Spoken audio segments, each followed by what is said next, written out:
हम बात करेंगे एक ऐसे समीकरण की जो न सिर्फ एशिया की राजनीति को हिला सकता है बल्कि सुपर पावर के नशे में चूर अमेरिका के टैरिफ टॉर्नाडो को भी ठंडा कर सकता है।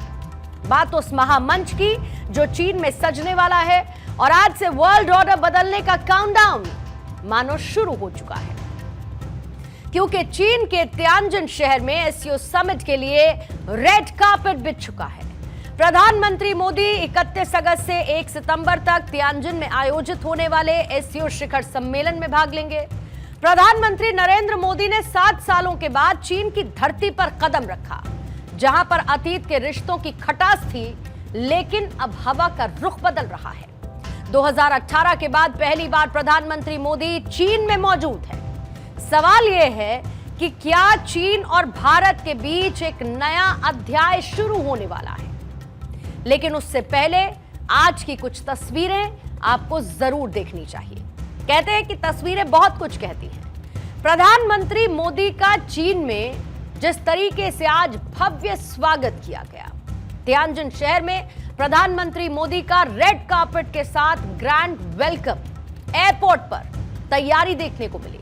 प्रधानमंत्री मोदी के स्वागत में चीन की कई महिला कलाकारों ने सांस्कृतिक संगीत और नृत्य की प्रस्तुति दी, जो कि भारत और चीन की संस्कृति यानी उसके ट्रेडिशन को जोड़ती है।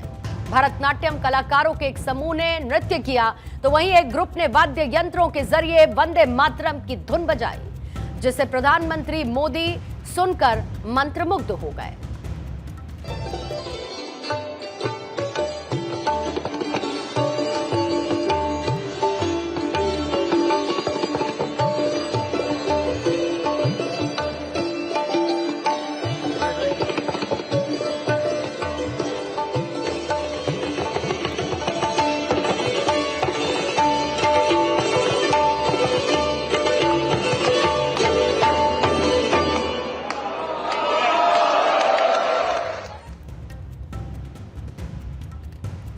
तो प्रधानमंत्री नरेंद्र मोदी का स्वागत कुछ इस तरीके से हुआ और वहीं दूसरी तरफ प्रधानमंत्री मोदी ने प्रवासी भारतीयों से भी मुलाकात की। प्रधानमंत्री मोदी की एक झलक पाने के लिए लोगों में जबरदस्त उत्साह दिखाई दिया। भारतीय समुदाय के लोगों ने भारत माता की जय के नारे लगाए और इसी बीच प्रधानमंत्री मोदी ने महिला की गोद में एक बच्ची को दुलारा, उसके सिर से सिर टकराकर थोड़ी सी मस्ती की।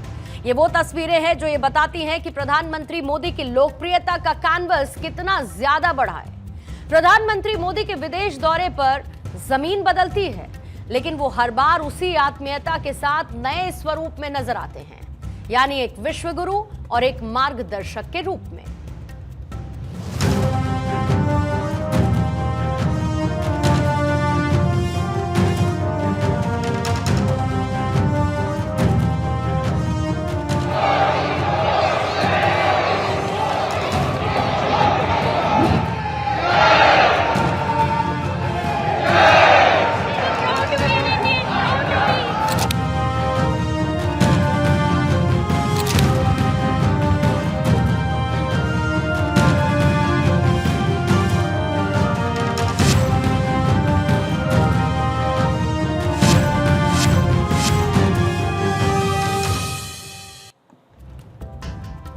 अब आपको ये बताते हैं कि प्रधानमंत्री मोदी का ये चीन दौरा कितना अहम है। प्रधानमंत्री मोदी मानते हैं कि आज का विश्व केवल शक्ति की भाषा नहीं समझता, वो समाधान भी चाहता है। जहां पर कोई दीवारें खड़ी कर रहा है तो भारत एक पुल बना रहा है, कोई टैरिफ और प्रतिबंध लगा रहा है तो भारत सहयोग और साझेदारी की बात कर रहा है। और यही वजह है कि प्रधानमंत्री मोदी के चीन दौरे से वॉशिंगटन में एक बेचैनी सी है।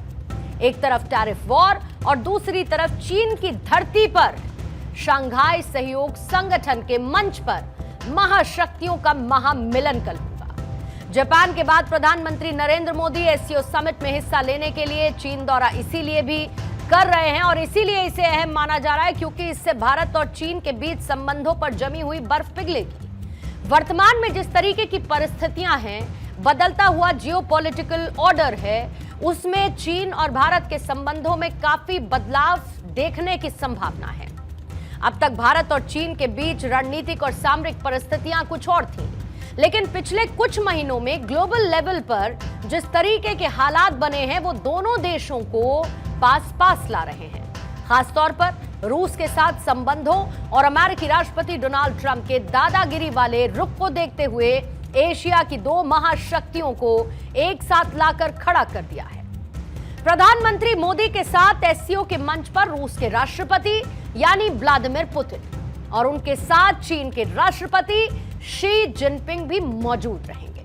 वहीं एससीओ की चीन में होने वाली बैठक के जरिए शी जिनपिंग ग्लोबल पॉलिटिक्स को हमेशा के लिए बदल देने की कोशिश करेंगे। प्रधानमंत्री मोदी ने कहा कि उनकी यात्रा भारत के राष्ट्रीय हितों के साथ साथ क्षेत्रीय और वैश्विक शांति, सुरक्षा और विकास को मजबूत करेगी। एससीओ समिट ऐसे समय में हो रहा है जब रूस और यूक्रेन और इजरायल और हमास युद्ध जारी है। दक्षिण एशिया और एशिया प्रशांत क्षेत्र में सुरक्षा तनाव बना हुआ है और अमेरिका के राष्ट्रपति डोनाल्ड ट्रंप ने ग्लोबल ट्रेड वॉर को छेड़ रखा है। एससीओ समिट को अमेरिका कैसे देखेगा, वॉशिंगटन की हेडलाइंस क्या होंगी, इस पर सबकी नजर है, क्योंकि ट्रंप ग्लोबल साउथ के संगठन के आलोचक रहे हैं। ट्रंप पहले ही ब्रिक्स पर टैरिफ लगाकर उसे कमजोर करने की धमकी दे चुके हैं और जाहिर है ऐसे में एससीओ पर अमेरिका की पैनी नजर है और ये इस साल के अंत में होने वाले क्वाड समिट के लिए भी माहौल तैयार कर सकता है। दरअसल इस साल क्वाड समिट की मेजबानी भारत करने वाला है और एशिया प्रशांत क्षेत्र में चीन के बढ़ते हुए वैश्विक प्रभाव का मुकाबला करने के लिए भारत, जापान, ऑस्ट्रेलिया और अमेरिका ने 2007 में इस क्वाड को तैयार किया। अमेरिका ने जहां भारत पर 50% टैरिफ लगाया तो ऐसा माना जा रहा है कि अमेरिका की चीन के तियानजिन में होने वाली प्रधानमंत्री मोदी और शी जिनपिंग की बैठक पर नजरें गड़ी हुई हैं। एससीओ समिट जो कि 2 दिन यानी 31 अगस्त और 1 सितंबर तक चीन के शहर तियानजिन में हो रहा है। 20 से अधिक विदेशी नेता, 10 अंतर्राष्ट्रीय संगठन इसमें प्रमुख तौर पर शामिल होंगे। भारत के पीएम नरेंद्र मोदी के अलावा रूस के राष्ट्रपति व्लादिमीर पुतिन, ईरान के राष्ट्रपति मसूद पेजेश्कियान, संयुक्त राष्ट्र महासचिव एंटोनियो गुटेरेस और आसियान के महासचिव काओ किम होन भी समिट में शामिल होंगे। इसके अलावा बेलारूस के राष्ट्रपति अलेक्जेंडर लुकाशेंको, पाकिस्तान के प्रधानमंत्री शहबाज शरीफ, नेपाल के पीएम केपी शर्मा ओली और मालदीव के राष्ट्रपति मोहम्मद मोइजू समेत कई देशों के राष्ट्राध्यक्ष के शामिल होने की संभावना है। अब जाहिर है कि जब एससीओ समिट का आयोजन हो रहा है तो इसका एक एजेंडा भी होगा। पहला एजेंडा है आतंकवाद, यानी भारत इस शिखर सम्मेलन में क्रॉस बॉर्डर टेररिज्म पर खास तौर पर फोकस रखेगा। दूसरा है व्यापार, कनेक्टिविटी और संप्रभुता। भारत इसके अलावा व्यापार, संपर्क, सुरक्षा और क्षेत्रीय संप्रभुता जैसे मुद्दों पर चर्चा करना चाहता है। तीसरा है द्विपक्षीय बैठकें, प्रधानमंत्री मोदी और शी जिनपिंग के बीच संभावित द्विपक्षीय चर्चा जैसे कि बॉर्डर इश्यूज, व्यापार, वीजा, जलवायु सहयोग जैसे सब्जेक्ट्स हैं, इस पर चर्चा होने के संकेत हैं। हम इसे एक शो ऑफ यूनिटी भी कह सकते हैं। एससीओ समिट को ट्रंप के जवाब में एक जियोपॉलिटिकल संदेश के रूप में भी देखा जा रहा है। एससीओ में एक नई केमिस्ट्री उभर रही है। रिक यानी कि रूस, भारत और चीन एक साथ खड़े होकर यह दिखाना चाहते हैं कि अमेरिका के दबाव के बावजूद भी ये एकजुट रह सकते हैं।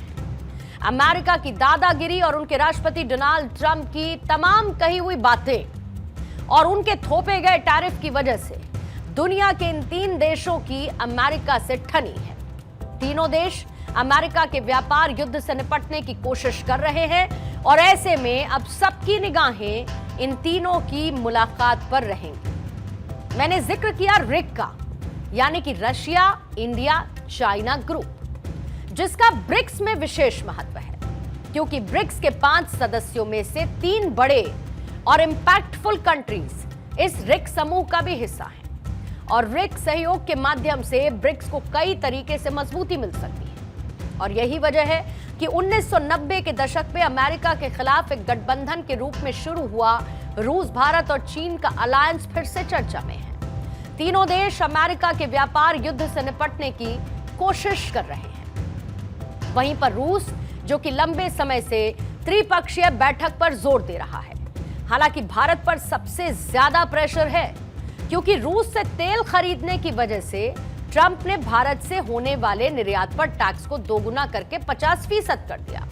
वहीं रूस प्रतिबंधों से परेशान है और यूक्रेन के साथ युद्ध में उलझा है, और पुतिन अपनी अलग थलग स्थिति को कम करने के लिए इस वक्त मजबूत दोस्तों की तलाश में है।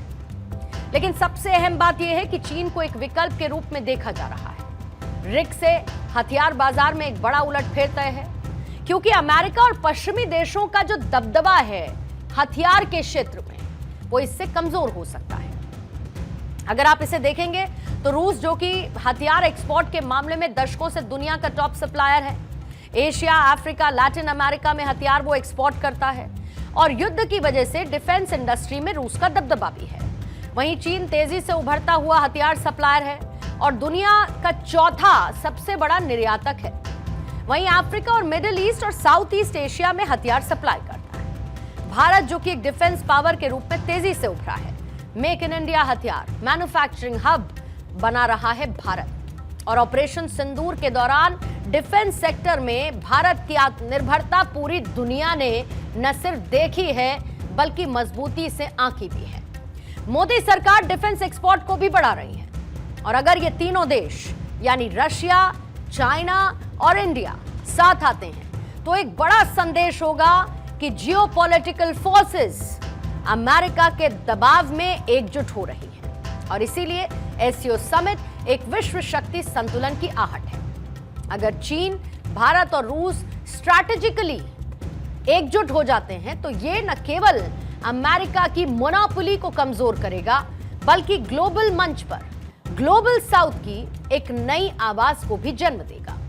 हालांकि दुनिया का यह भी मानना है कि अमेरिका अब वो महाशक्ति रहा नहीं जो कि पहले हुआ करता था। वो एक हताश की तरह व्यवहार कर रहा है, जो पार्टनर्स हैं उनसे किनारा कर रहा है और टैरिफ को लेकर बार बार धमका रहा है। हालांकि प्रधानमंत्री नरेंद्र मोदी ने बिना डायरेक्ट टैरिफ का जिक्र करते हुए इशारों में यह मैसेज दे दिया कि भारत किसी भी दबाव के आगे झुकने वाला नहीं है, प्रेशर पॉलिटिक्स नहीं चलेगी, और अपने लोगों के हितों के साथ कोई कॉम्प्रोमाइज भारत नहीं करेगा। भारत अपने किसानों के, पशुपालकों के और मछुआरे भाई बहनों के हितों के साथ कभी भी समझौता नहीं करेगा, और मैं जानता हूं व्यक्तिगत रूप से मुझे बहुत बड़ी कीमत चुकानी पड़ेगी, लेकिन मैं इसके लिए तैयार हूं। यानी ट्रंप के टैरिफ वॉर के बीच एक तरफ मोदी का एससीओ के मंच पर शक्ति प्रदर्शन होगा, तो दूसरी तरफ एंटी टैरिफ पर रणनीति। यानी दोनों ही मोर्चों पर ट्रंप की मुश्किलें बढ़ने वाली हैं। यानी हर एक समीकरण बदलने वाला है, और केंद्र में होंगे प्रधानमंत्री मोदी, जिनकी डिप्लोमेसी की पूरी दुनिया फैन है। और अब चीन में भी मोदी ही विश्वगुरु की भूमिका में होंगे, क्योंकि मोदी की बॉडी लैंग्वेज का असर दुनिया के कई ताकतवर मुल्क पहले भी देख चुके हैं। अगर ट्रंप की कोई काउंटर है तो वो है मोदी, और इसीलिए मोदी और शी जिनपिंग अगर साथ आएंगे तो ये बहुत बड़ा मास्टर स्ट्रोक साबित होगा, क्योंकि चीन का भी अपना इसमें हित है। दरअसल एशिया में भारत के अलावा चीन का कोई भी बड़ा कॉम्पिटिटर नहीं है, और अगर भारत नरम हो जाए तो फिर चीन एशिया में अमेरिका के पैर उखाड़ सकता है। उधर चीन दौरे से पहले रूस के राष्ट्रपति व्लादिमीर पुतिन ने जो व्यापारिक पाबंदियां हैं, यानी जो सैंक्शंस लगाए गए हैं, उनको ग्लोबल डेवलपमेंट के लिए खतरनाक बताया। उन्होंने ये भी कहा है कि रूस चीन की साझेदारी न सिर्फ ब्रिक्स बल्कि पूरी दुनिया के लिए आर्थिक अवसरों का एक नया अध्याय खोल रही है। पुतिन ने जहां पर ब्रिक्स, G20, एपेक में रूस चीन सहयोग की सराहना की और शी जिनपिंग को सच्चा वैश्विक नेता बताया। पुतिन ने क्या कहा है?